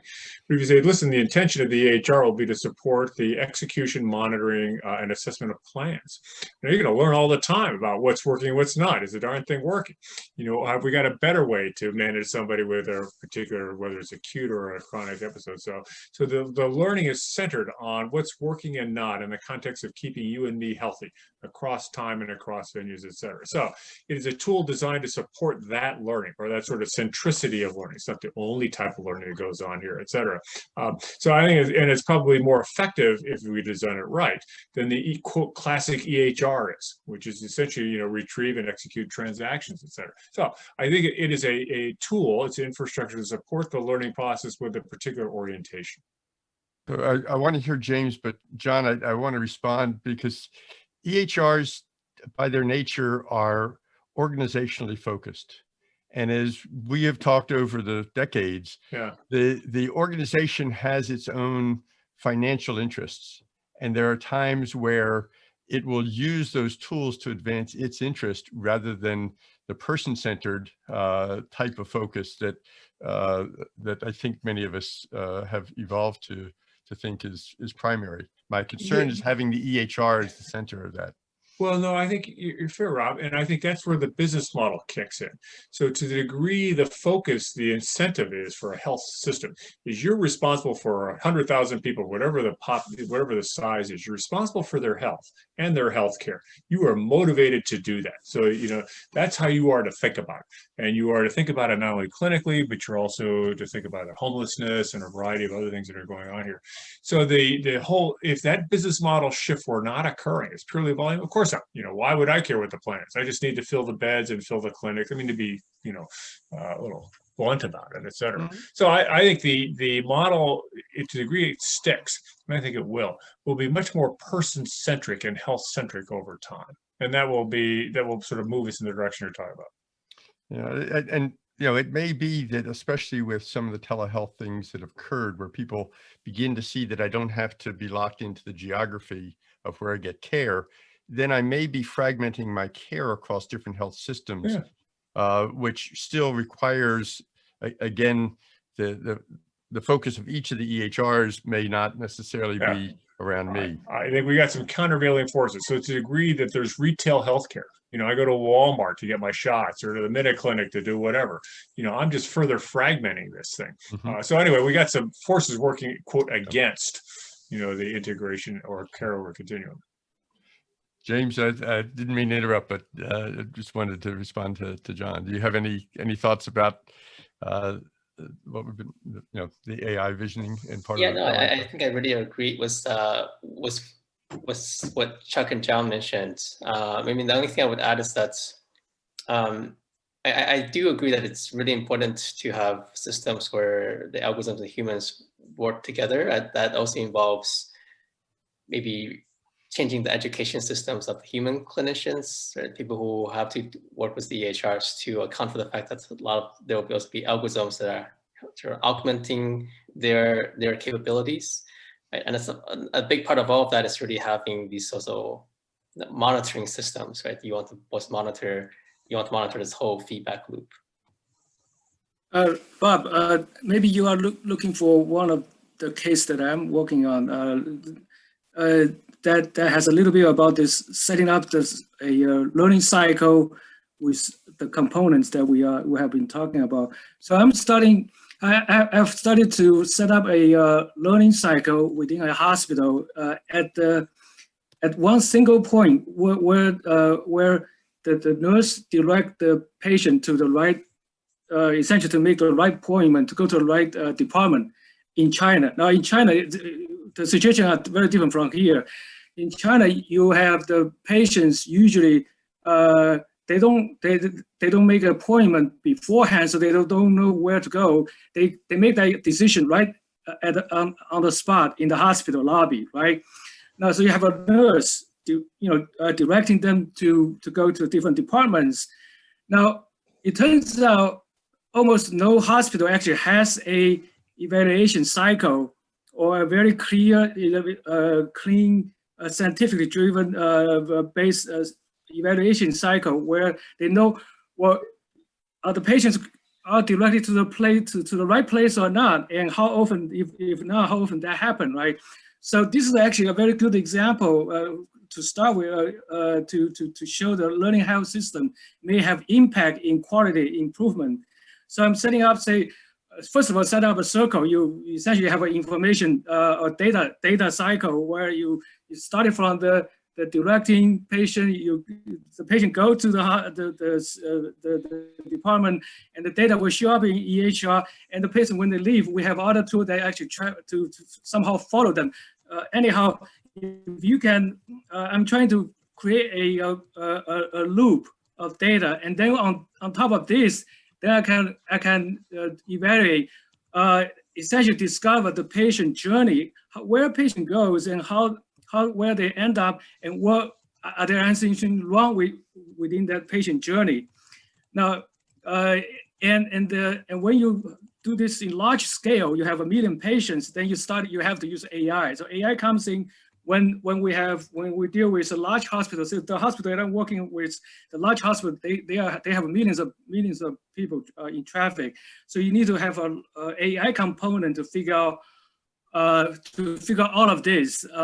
So that's an experiment that I'm currently doing. So hopefully that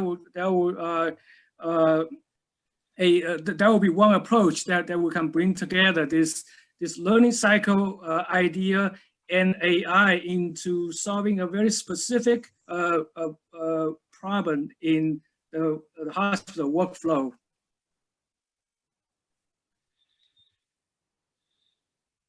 Let me see whether the other.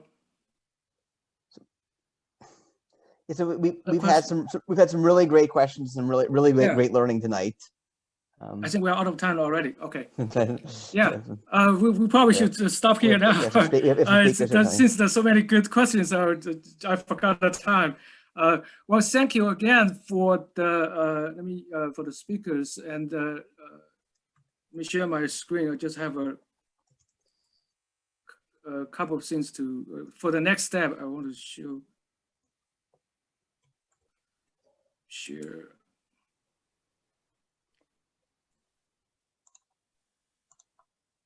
So for the next step, one is about what are the future forums. So our goal is to start a series of forums to cover every key aspect of building learning health systems. So you will be expecting to hear a lot of talks around different areas in terms of the infrastructure, in terms of the data interoperability, the data exchange, AI, and so on and so forth, including clinical trial methods, new methods to evaluate the whole learning health system. We are also looking for volunteers to join us to make this happen in the future. That's all for the next step. Thank you very much. Thank you all for coming to this webinar, and see you next time. Thank you for being a part of this emerging community, and thank everyone, AJ, Sophia, the speakers, everyone who made this happen.